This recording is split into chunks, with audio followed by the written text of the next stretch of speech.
Well, I want to compliment the Peterson Institute for taking on this topic. I think it's a very timely subject, and I think it's only going to become more so.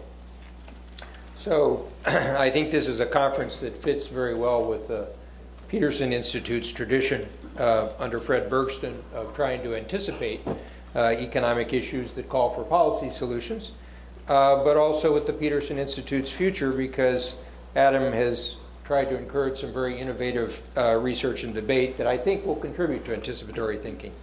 And I want to compliment Joe in particular. We've had some chance to talk about this, for really trying to push this issue forward. I'll make 3 points this afternoon that will span the past, the present, and a bit about the future. So first, let's put this topic in a historical perspective. And in this context, I don't just mean Fred Bergston's and my experience. What some of the discussion has teed up is we're still struggling with the unfinished business of the Bretton Woods Conference.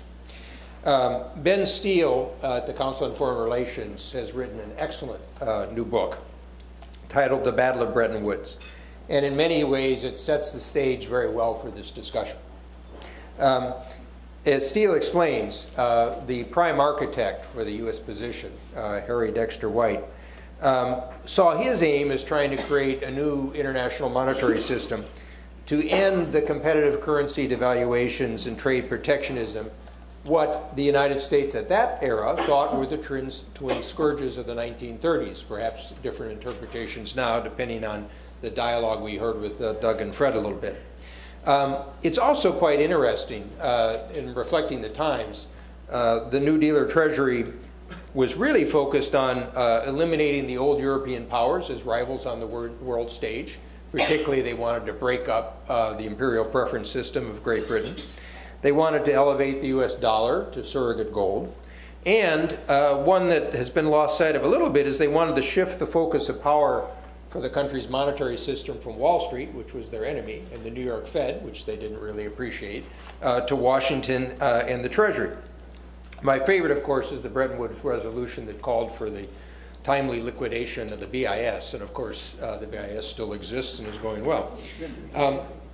Now, in contrast, Keynes, who was the principal protagonist for White, had a different view about this monetary system, but it's very applicable today. He wanted one that supported liberalized trade, but also tried to keep global payments imbalances from emerging, and when they did emerge, allow them to be corrected with minimal economic pain.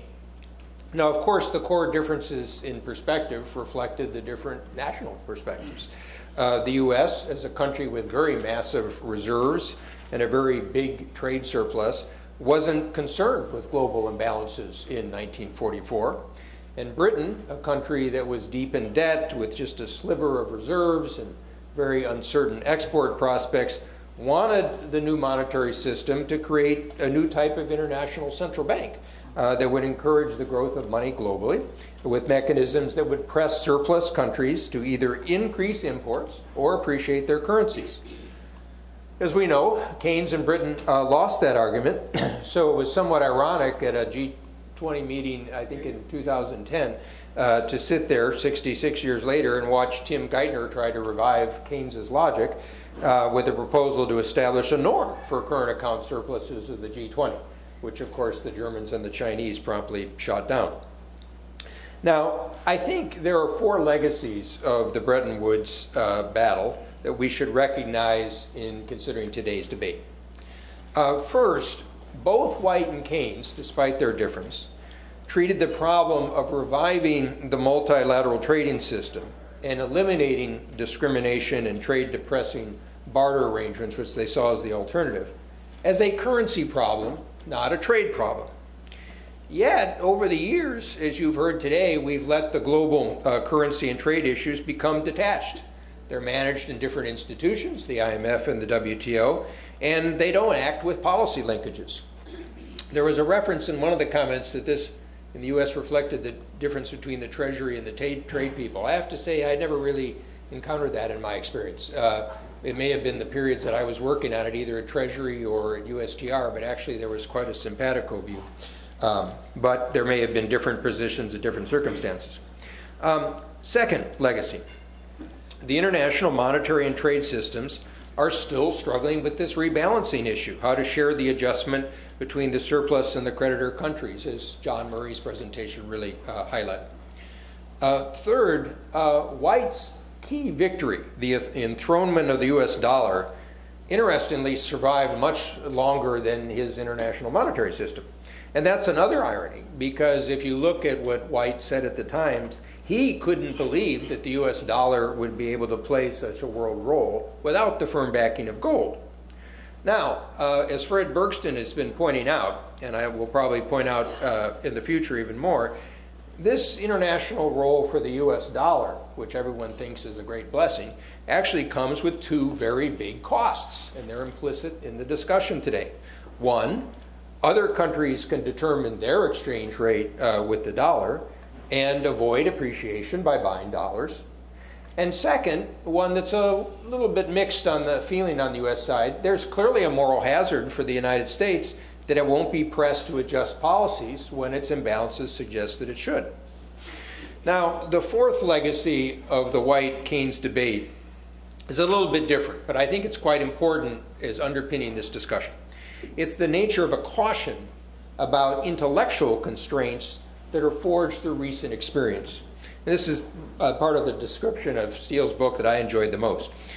Steele, in trying to describe Keynes's positions, describes how, of course, Keynes came to age intellectually during the First World War, and that much that was taken for granted in terms of the world's political and economic foundations had just come crashing down.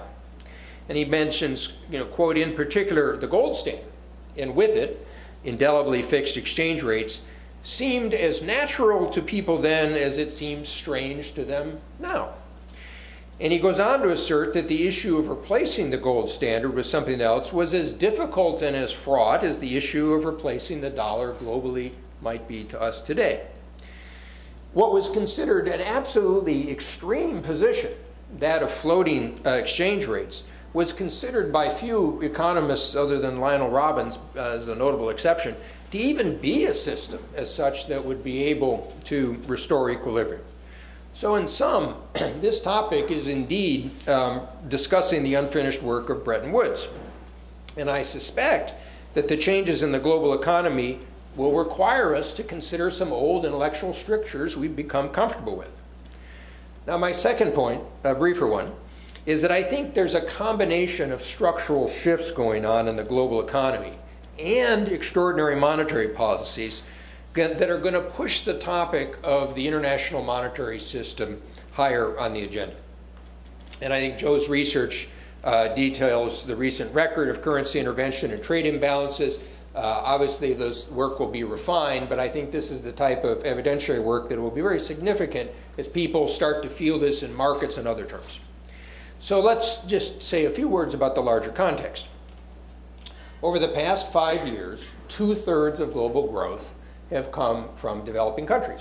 And is actually, depending on how you count the numbers, you can actually, that's a low ball estimate.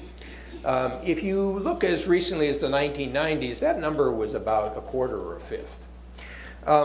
Over the past decade, so now a much more recent period, exports from developed economies to developing economies have increased from 25% to 45% of developed country exports.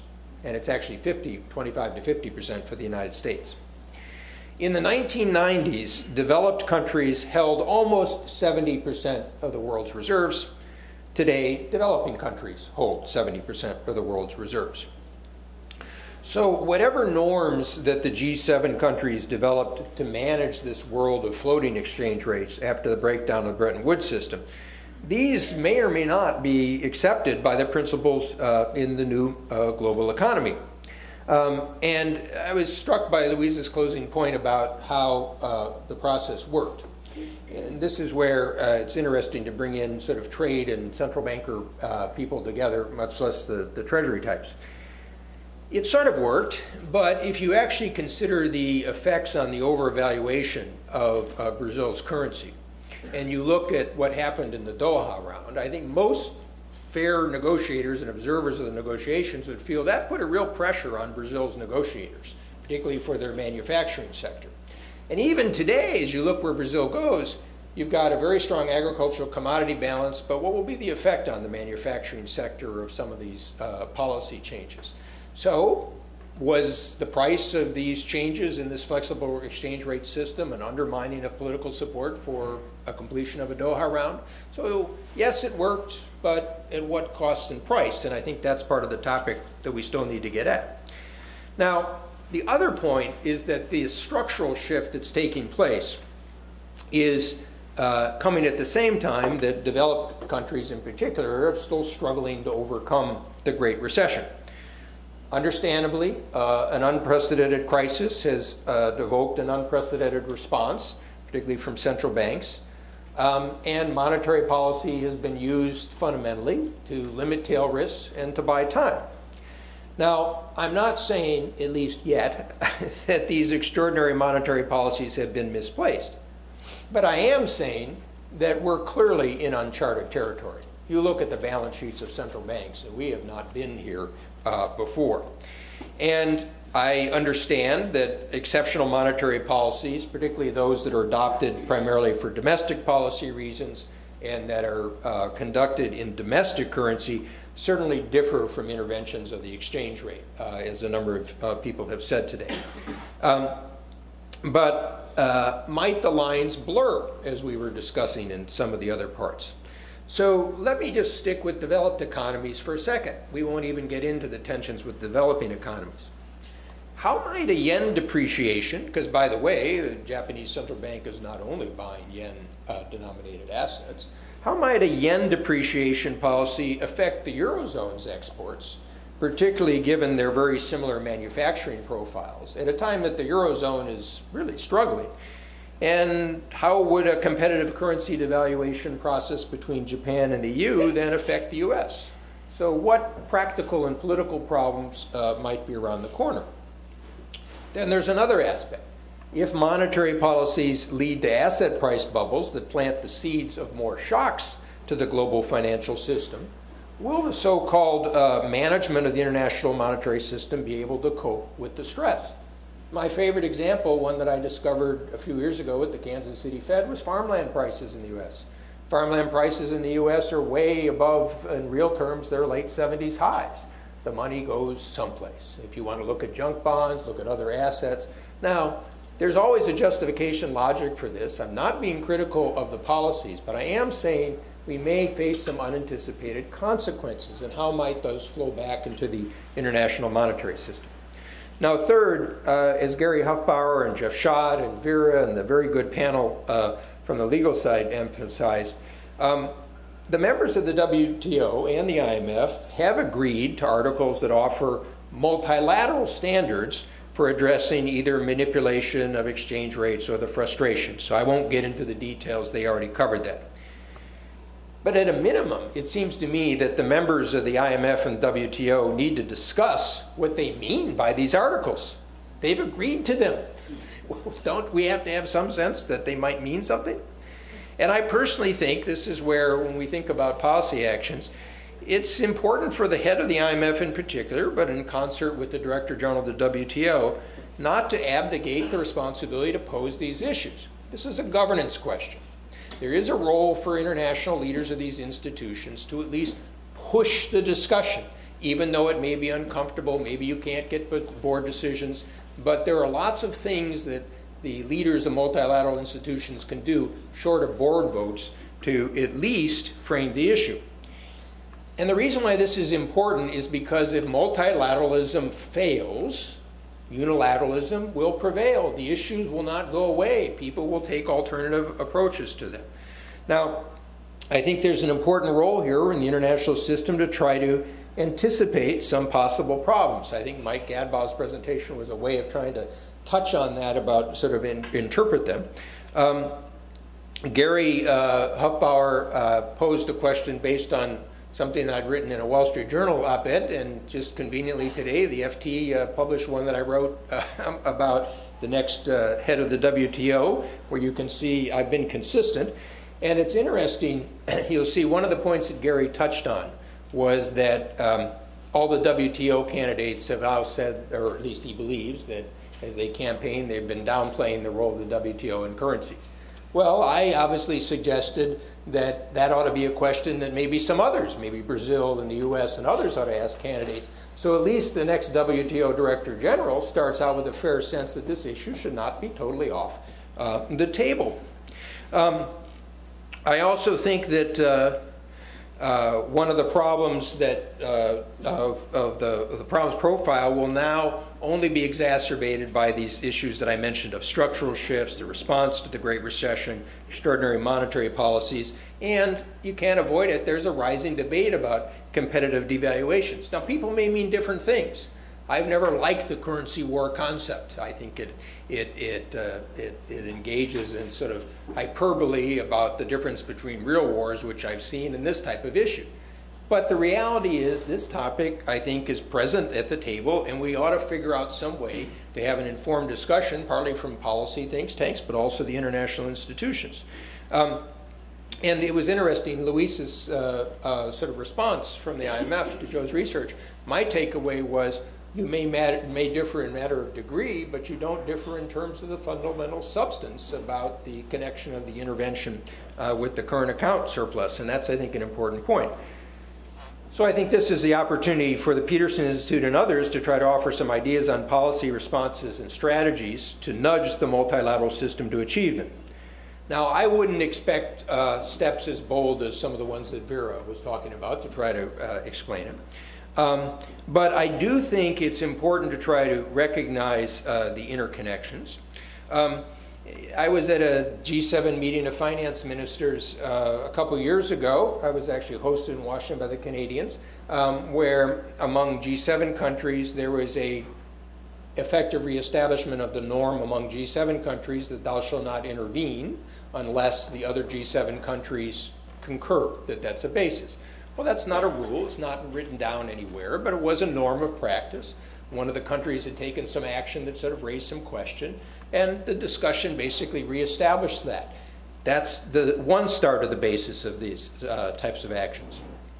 I think this type of research, again, I think could lead, whether in the multilateral institutions or at think tanks, to say, well, what are some of the indicators? Whether it's the reserves or frankly, if you're in a small economy, might you have different circumstances? These are very important topics to at least have a more informed discussion on. My guess is if anything will be done more significantly on it, it probably won't be done, at least in the first order, by litigation. But it will require the major economies to start to push harder. I don't want to get too far ahead of Fred Bergston. There's different strategies Fred and others have been thinking about, not the least of which could be U.S. intervention policies. The U.S. may want to intervene to counter some other actions on some points. Not that that would be the solution in and of itself, but the point is trying to avoid letting the issue sort of just be sort of lost in the legal terminology. As people have discussed today, I think while some of the big economies may need to start the discussion, you probably, to be effective, you have to create a new mini-lateralism. You'll have to create a group of countries. So the US and Brazil might be not a bad starting point in some of these issues. And they'll have to build a coalition. And ultimately, if you're going to be effective, you can't try to isolate somebody. So China's come up in the discussion. But please recognize Governor Zhou, in fact, President Hu also, was talking about the need to change the international monetary system. So there's actually language that they've talked about that a dialogue might be able to build some sense of commonality of purpose with these issues, continue to be nudged by some of these other tools. And I think there were some interesting ideas about how sort of multiple legal actions in the WTO, if it came to it, might sort of push and compel the issue. I think some of the ones on the macroeconomic side, including U.S. intervention, might be a quicker place to try. One last point about this. You will see how this affects the policy and the politics. But just thinking a little bit about how those fit together, it's something I hadn't thought about until I came here today, but I know Ted Truman has been working on the IMF quota increase and got a nice editorial over the weekend in the New York Times.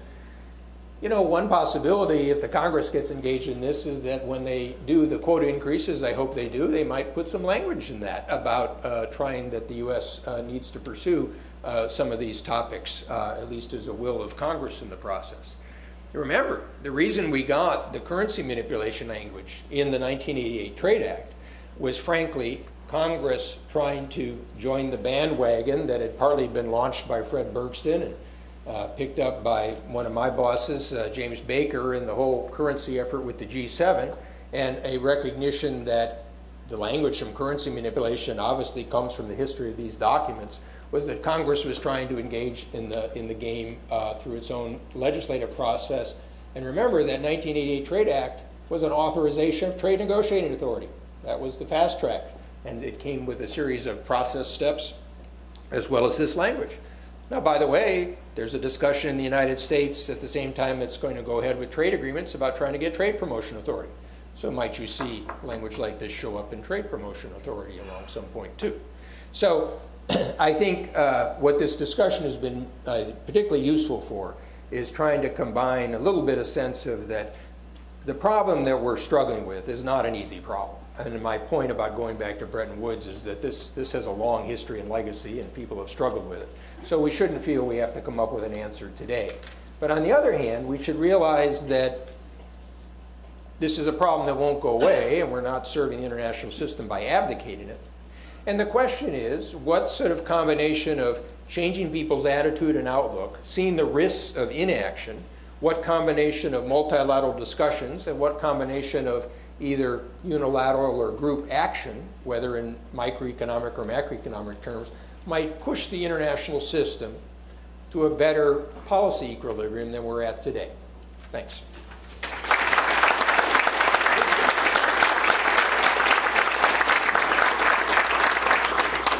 In hopes of allowing the system to evolve, I didn't do quite as tight surveillance as I sometimes do. So we're very short of time remaining. I would like to ask our four speakers if they're still willing to come up, to have a seat, and I will ask there for a question or comment from the audience. Given the quality of these statements, I hope it's a good question or comment. As is our new habit, please. As is our new habit, I'm going to ask that the first couple questions or comments come from the guests we have here rather than from in-house, where obviously Bob, as well as everybody else, is well rehearsed in what we have to say. Actually, I'll just stay here to direct traffic. So who would like to volunteer? I see someone leaving because he didn't get to ask a question. Okay. If no one else volunteers, I do know there are Institute people who would be happy to open their mouths. I see a lady in back. Yes, please, come to the microphone.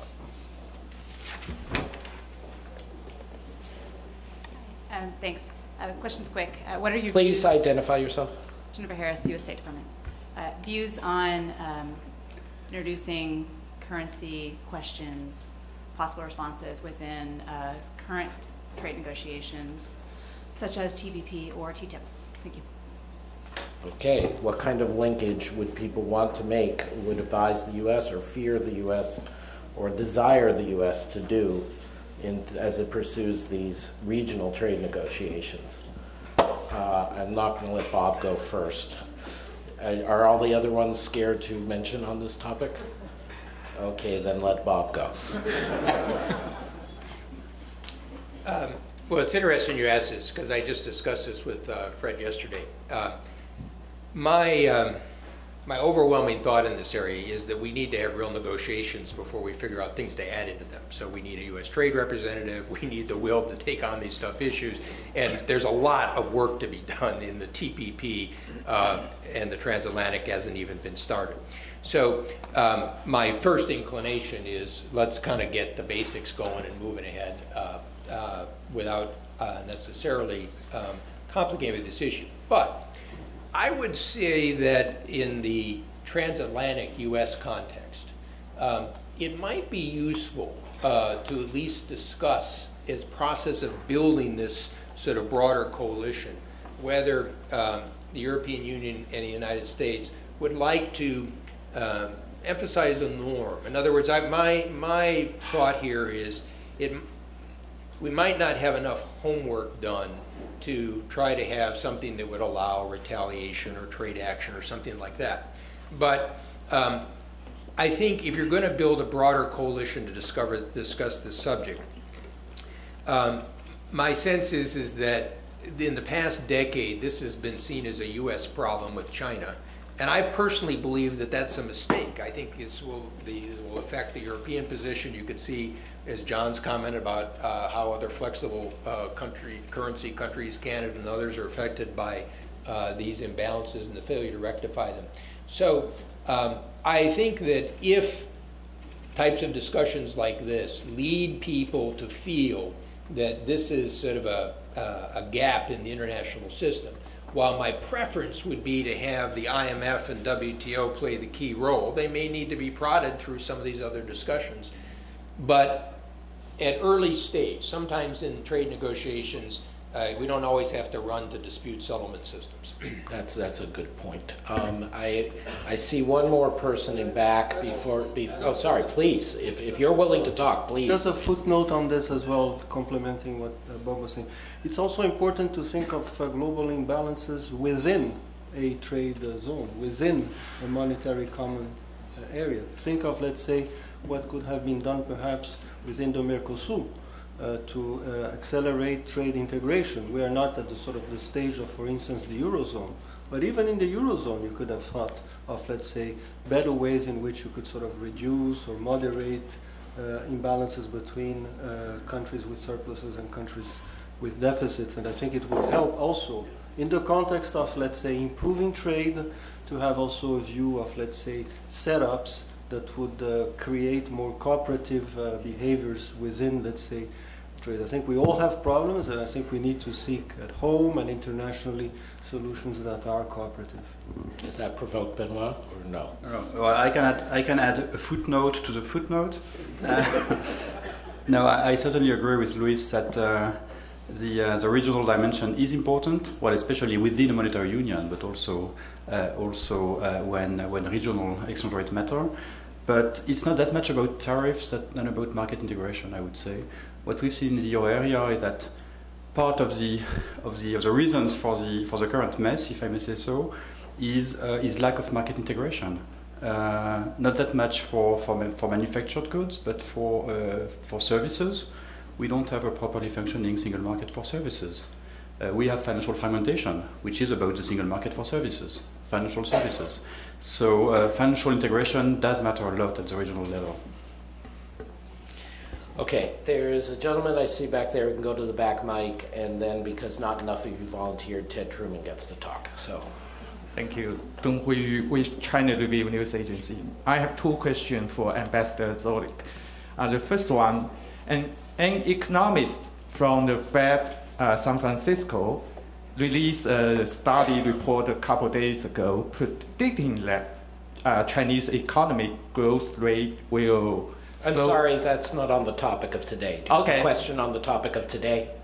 Second question. China is stepping up to sign the currency swap agreements with many other countries. Are you concerned about that the U.S. dollar's dominant status internationally will be threatened? I don't think that's really anything to do with today either, but since, Bob, if you want to say something quick.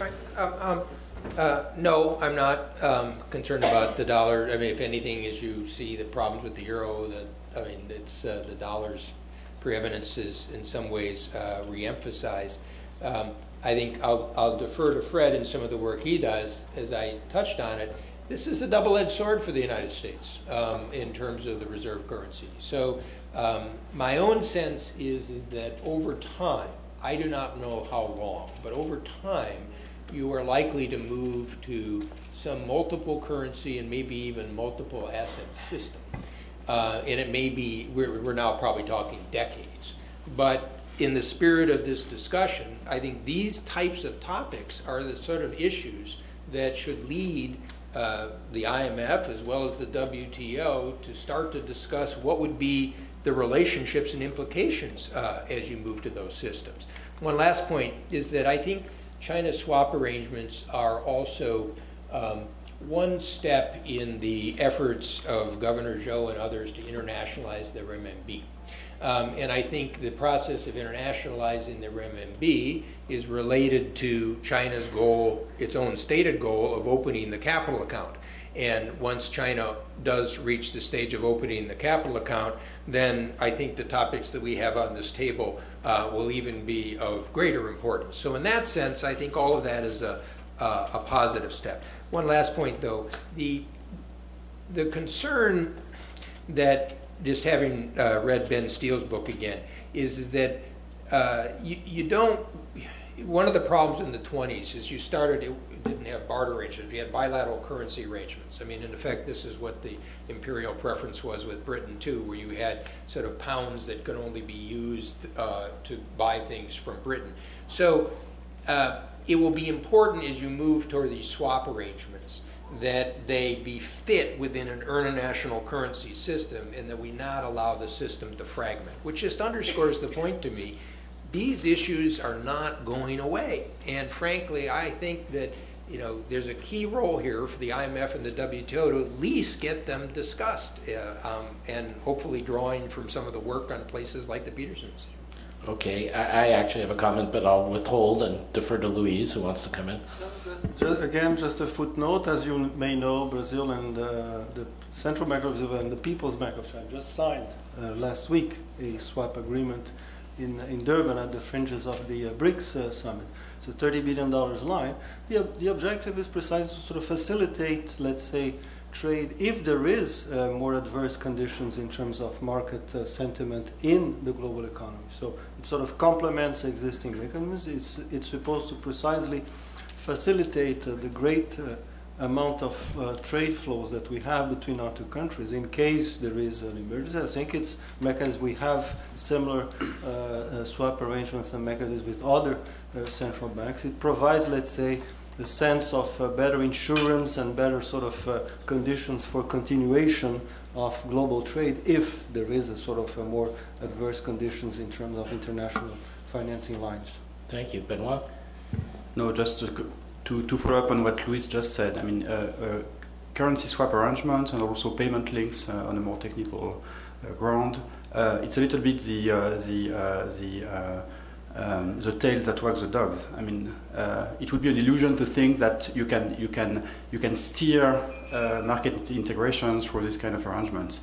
So swap agreements are fine as facilitating, as Luiz just said, facilitating the development of trade and investment flows. But it has to come from the market. So it's fine to facilitate market-driven developments. So the ECB will be ready to do that if there is demand from the market. If there is no demand from the market, we won't do that. Let me just, since my colleagues were good about linking us back to our main topics today, let me make just 2 points. One is, unfortunately, I think the question reflects this false, over-exaggerated rhetoric about currency wars that several of us have mentioned. As serious as this issue is, it is really not necessarily a zero-sum issue, and it should not be over-dramatized in those terms. To my knowledge, there is no U.S. official in the current administration or in the previous administration, and I think others could correct me if I'm wrong, who has in any way looked down upon China or Brazil or the Euro area pursuing bilateral swap agreements, pursuing greater depth of ties, pursuing greater liquidity in their markets. This is viewed as better for the system as a whole. More broadly, I'm actually going to differ with my friend and colleague Bob Zoellick in a slight way, which is, in a lot of ways, as our advisory committee chairman Barry Eichengreen has argued, among others, we are already into a multi-reserve system, not because the U.S. dollar isn't dominant in trade invoicing, in official reserves and so on, but because a larger and larger number of countries are able to issue debt in their own currency, a larger and larger number of countries are able to see their interest rate premia versus the U.S. go down, a larger and larger number of countries are able to pursue monetary independence rather than being forced into a fixed exchange rate arrangement, which was implicit in a lot of the things we spoke. And that suggests, in my view, just speaking for myself, sort of in line with something that John was saying in comparing the bad and the ugly. The time of greatest danger for this issue is the next few years. When we reach a point that China Brazil, Latin American currency markets in general, have all returned to greater depth and greater strength, or have achieved greater depth and greater strength. And the euro area has returned fully to the role we hope and know it should. Then this issue will be smaller because, in the same spirit as Luis said earlier, well, just imagine how big these spillover effects are on our tiny balance sheets. In a world of deeper, more locally denominated currency markets, more independence, those effects will be smaller. And so I think the actual point of maximum danger on this issue, which is part of the reason I supported Joe and others in doing this project, is in the next few years. I'm going to let Ted Truman have a word since he patiently waited. Thank you, Adam. If I may speak as a relative elder statesman here, I think this has actually been an unusually interesting and successful conference, and you and Joe and Fred and the other participants should be congratulated. Thank you. I guess I have 3 questions, none of which are for Bob. Just to be, one is somewhat provocative. Benoit said, and I think, and Luis implied, that non-standard monetary policy measures are having no effect, that the income effect is disappearing, and there is all exchange rate effects on other countries. And I'd be interested in what evidence you have for that. I mean, that's a fairly strong statement. It's conceivable, but I don't think there's much, I mean, my sense is there's not that much evidence of that. The related aspect of that, it seems to me, is really more for Luis, but John and Benoit may all have views on this. Exactly what would you have had the G20 do with respect to the Federal Reserve or the Bank of England or the Bank of Japan today in terms of making this better? I mean, we need to know somewhat what would you do, it seems to me. And last, if I may put Benoit on the spot, looking over Joe Gagnon's shoulder. So one of your close neighbors, i.e. Switzerland, has been one of the more aggressive countries in the last several years, the last 5 or 6 years, in using the exchange rate instrument to maintain its current account. And so what should the system as a whole think about this as a device? I mean, does this, admittedly, Switzerland is only the home of the PIIE and not part of the G20. I guess it's part of the G20 global G20 FSB. I think that's. I mean, there's an example of a major industrial country, actually the only major industrial country in the last 5 or 6 years, that has used intervention as a major tool for monetary policy purposes. So how should we, or how do you, or how should we think about that? I've given you enough questions so you can duck them all. Wow, I thought we were going to be quick, but they're all very good questions, I must admit. So why don't we let Luis start off, since I think he was the only one who had all 3 questions directed to him. And then we can let Benoit go last and make up what he's going to say. Ted, look, on the spillover effects of UMP, there is a bunch of new literature coming in terms of evidence. It's a sort of standard counterfactual type of literature. You have Pesaran and Smith studies for the UK. Basically, the idea is to look at the effect of the term spread on, let's say, other variables that you have to model for your domestic economy, and see if you have a counterfactual in terms of what the term spread of, let's say, advanced economies behave, and you have a good model to predict both, let's say, the actual solution, the actual outcome, and also the counterfactual outcome. Then by difference, you can measure for a bunch of, let's say, other variables, what is the net effect in equity, credit, and so on and so forth in your domestic economy. A bunch of studies that are coming. I think the point is that, again, we're not sort of finger pointing anyone here. Remember, the message here was try to find cooperation and not sort of, but I think it was important, besides some of the studies that the fund has put out, to have, let's say, some common methodology that would say, look, hey, this had, if you measure it with this kind of methodology, affects A, B, and C. and then we had to react with, let's say, X, Y, and Z types of policies. No judgments taken, just a sort of observation of what was the effect in terms of additional capital inflows if, let's say, the term spreads wouldn't have been what they were in terms of, let's say, lower absolute level. G20, the role of it, I think, look, we have a bunch of people here on the table who participated in these meetings. It's the unique place where you can have, let's say, almost the kind of discussions that we're having here, very frank among policymakers. Now, it's not ideal. Some of the decisions are, of course, subject to the political economy of this world. I mean, I'm seeing the latest papers by Darren Asemoglu about the relationship between reforms and politics. I mean, I think we all understand that. I mean, you're the first one to sort of. I cannot sort of compete with you in terms of policy experience, Chad. So people realize that there are constraints in terms of the analytical framework that is ideal and Pareto optimal, and let's say the results of the political economy of the time. I think if we're capable, let's say, sticking to some sound principles in terms of analytics, and at the same time understanding well the limitations of your own political economy, then you are, let's say, working for, let's say, a better world at the level of, let's say, institutions such as the G20. It's sort of kind of not ideal, but I think that's the best we have. And I leave the Swiss franc for Benoit.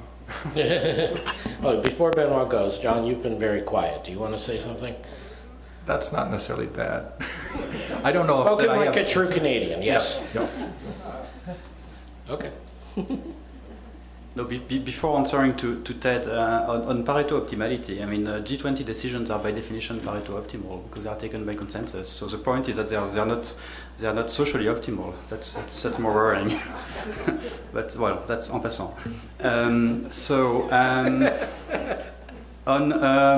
On Switzerland. Well, I would say that the acid test for me is a kind of spillovers that any given policy exerts on the rest of the global economy. And I don't have evidence of negative spillovers that would be exerted by the Swiss interventions. We are not worried by the Swiss interventions. We don't see negative spillovers on the euro area. Do you see negative spillovers on Canada and Brazil? I'm not sure. So it's okay as long as it doesn't as long as it doesn't disturb the other regions. There have been talks, for instance, that by buying euro-denominated assets, Switzerland would suck out collateral from the euro area. We've seen that in some IMF working papers. I think that's not right. We don't see that kind of effects. So we don't see the negative impact. So that's fine. Just on this point, Thomas Jordan, who runs the Swiss National Bank, is a friend and colleague of many of ours, and I'm hoping to have him or his representative, I'm sure he'll be willing, we just haven't set it up yet, come explain their views on this podium in not too distant future. I will just have to ask, for the record, Benoit, one question. Well, two questions. I personally, as I said in the press the other day, am very sympathetic to the Swiss National Bank's situation with the capital inflows they faced and with the fact that they are undertaking other macro-prudential measures to try to offset, similar to what Luiz described for Brazil. But I also said that for me, the acid test is a little different. It is, will they maintain the peg when it ceases to be advantageous for their exporters? Is it truly driven by financial stability? I'm not going to ask you to comment on that, but so just two quick questions. First is, general in the IMF articles, as I understand them, you have exchange rate pegs by bilateral agreement between the pegger and the peggee. As far as I think most of us are aware, there's been no announcement of an agreement between the ECB and the Swiss National Bank. Is that correct? Okay. Second is, this is more a research question maybe for Joe or for some of the bright younger people on our staff. It would be an interesting question to think, what is the criteria or the cutoff of Benoit's comment? Is it just size? Is it interconnectedness? And then add up who are all the countries who might reasonably meet that criteria, and then if in total they matter. And just as a legitimate empirical question, the same spirit we've been pursuing all day. Sorry to end on a research assignment. No, you get the last word, please. No, but that's just for the sake of answering Ted's other question on non-standard measures. My point was not to make a statement on the current effect of non-standard measures. What I wanted to do is to flag possible dangers looking forward. So it's a warning about the dynamic effects of the kind of non-cooperative equilibrium where all central banks would have to inflate again and again their balance sheets, and then I'm convinced that at some point it would hit limits in terms of operational feasibility or in terms of efficiency. I don't want to speak for the Fed or for the Bank of Japan. I can speak for the ECB. I don't see a scope in the euro area to engineer the same kind of balance sheet expansion through outright purchase that we've seen in the US or say in the UK. In the face of fragmented financial markets, in the face of less deep and liquid mortgage markets, etc. So I don't see that as a valid option looking forward to cope with possible exchange rate depreciation in other countries. Thank you very much, Benoit. I am going to cut off there. We've, in very rare form, gone way over our time, but I think that is a tribute to the kind of frank and substantive discussion not only these four senior statespeople, but everyone who engaged today was here, and that all of you stay with us through this was a terrific tribute. I want to thank in particular Benoit, John, and Louise, because of course they, unlike Bob and I, have a great deal of official constraints, and for them to engage at this level of intellectual depth, I think is a real treat. We knew they were capable of it, but the fact that they were willing is a real terrific thing. So thank you very much for that. And then in particular, there have been so many people. Yvonne Priestley and the meetings team here always does an excellent job, but for various reasons this was a difficult one to run, and they did it beautifully.